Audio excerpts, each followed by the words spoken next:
Halo semuanya, kita lanjutkan lagi ya seri kuliah Polimer Hayati.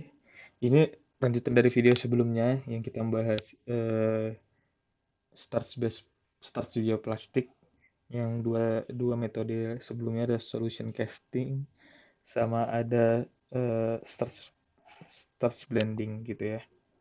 Nah, jadi kita lanjut lagi setelah starch kita bahas cellulose. Ini kita bahas cellulose bioplastik. Cellulose based plastics. Sebenarnya ini udah kita bahas juga sebelumnya. Jadi ini kita akan mengoverview sebenarnya cellulose itu dari mana gitu ya. Jadi cellulose based plastik itu biasa kita ambil dari tumbuhan, tapi nggak hanya dari tumbuhan sebenarnya. Nah, kita ambil sebenarnya ini lignoselulosanya. Jadi selulosa itu tidak berdiri sendiri dalam menyusun bagian tumbuhan. Nanti kita akan mengenal terdiri dari selulosa, lignin, sama hemiselulosa. Ini dia. Tidak apa ya, jadi dia nggak berdiri sendiri, dia gabungan gitu ya. Jadi struktur gabungan tersebut biasa disebut komposit. Dalam tumbuhan selulosa tersimpan di dalam dinding sel ya. Ya sebagai dia sebenarnya sebagai struktural. Nah, kok nggak jalan nih pensilnya. Nah, kita lanjut. Selulosa base plastik itu pemanfaat lignosulfur dalam kehidupan sehari-hari. Jadi kita sebenarnya ada dua pemanfaatan sebenarnya ya kok dari alam itu. Karena kita bisa pemanfaatan langsung sama melakukan ekstraksi dulu, pemisahan untuk kita konversi dari lignoselulosa itu. Nah, kalau pemanfaatan langsung ya kita bisa bikin misalnya kayu ya, kayu itu ya bahan baku buat rumah atau kalau misalnya biomas dari apa namanya eh, apa ya untuk yang dari padi itu sekam, nah itu pakan ternak kok digiling-giling gitulah, jadi nggak langsung dia bisa juga bahan bakar gitu. Namun kalau di konversi ini kita pisahkan dulu lignin selulosa dan hemiselulosa pada lignoselulosa, jadi dapat masing-masing. Agar lignoselulosa dapat dimanfaatkan lebih luas dan dikembangkan pada berbagai jenis produk. Jadi selulosa itu menjadi struktural ya pada kerangka tumbuhan. Jadi kita kalau pati dia ikatan beta D glukos, kalau selulosa, oh sorry, kalau pati alfa D glukos atau sedangkan kalau selulosa dia beta D glukos.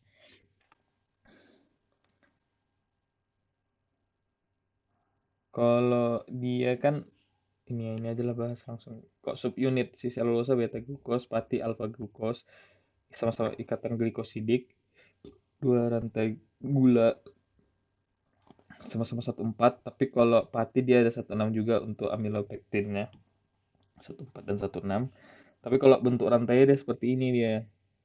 Nah, sedangkan kalau pati dia ada helix, ada dia bercabang kayak gini. Helix, cabang helix. Selulosa tidak bisa gelatinasi. Coba kita lihat.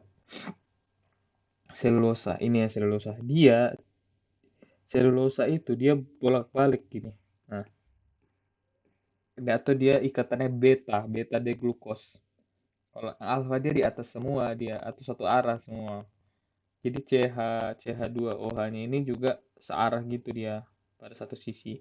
Nah, pada saat packing, dia nggak bisa tuh sudut yang dibentuk nanti tuh nggak bakal bisa dia bentuk yang kayak si selulosa ini yang dia strukturnya rapat-rapat seperti ini dia. Nah, nggak bisa.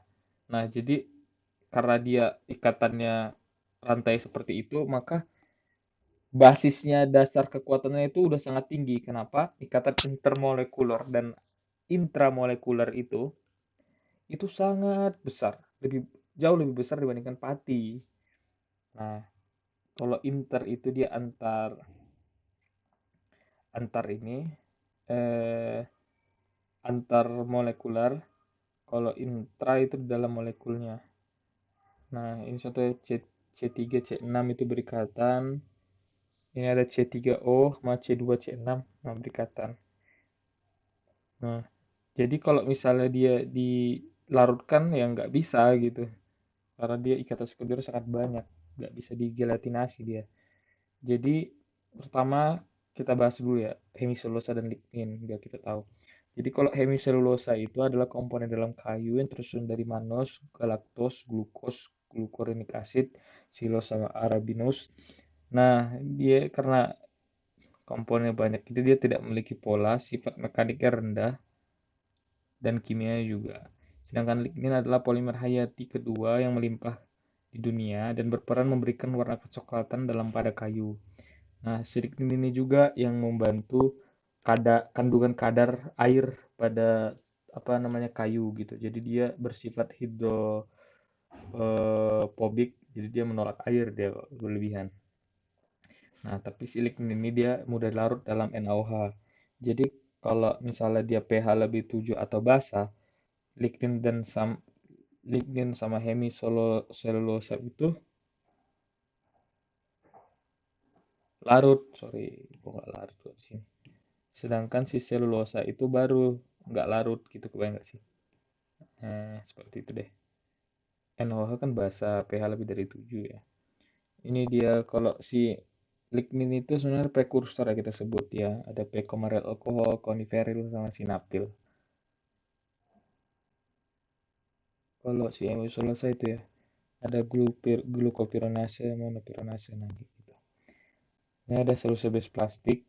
Bagaimana kita memisahkannya? Tapi kita mengenal dalam proses delignifikasi. Proses delignifikasi ini pun ada dua, ada dengan sulfur, ada melibatkan sulfur. Kalau biasanya yang sampai saat ini orang pakai adalah craft pulping yang melibatkan sulfur, karena dia prosesnya itu lebih efisien.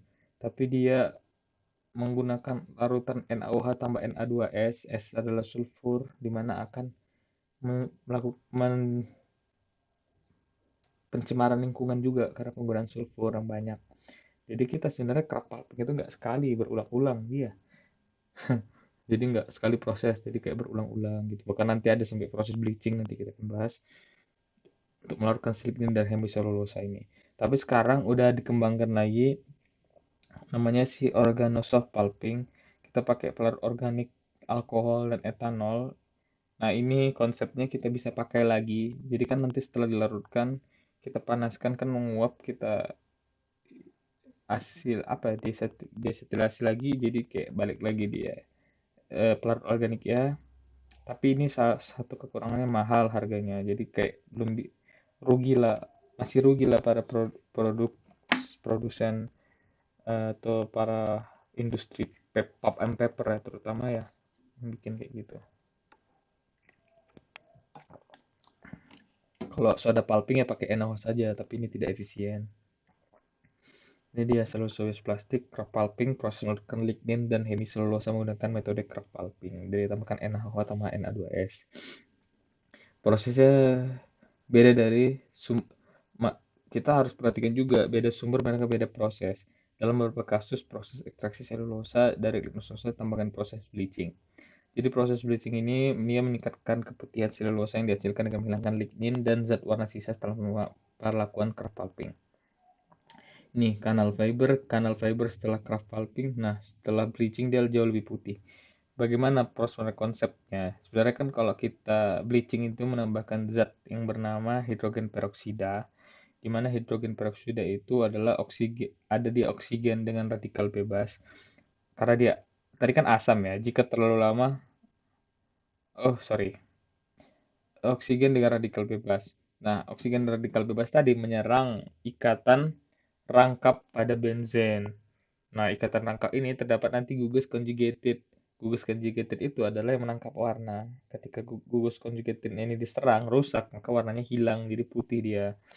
Nah, tapi hidrogen peroksida ini nggak bisa langsung dipakai di awal pemrosesan karena dia bersifat asam.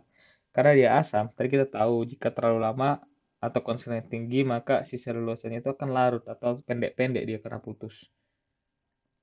Ini selulosa base plastik, jadi selulosa itu tidak bisa dilelehkan, maka kita bisa lakukan regeneratif selulose atau melakukan modifikasi kimia pada selulosa.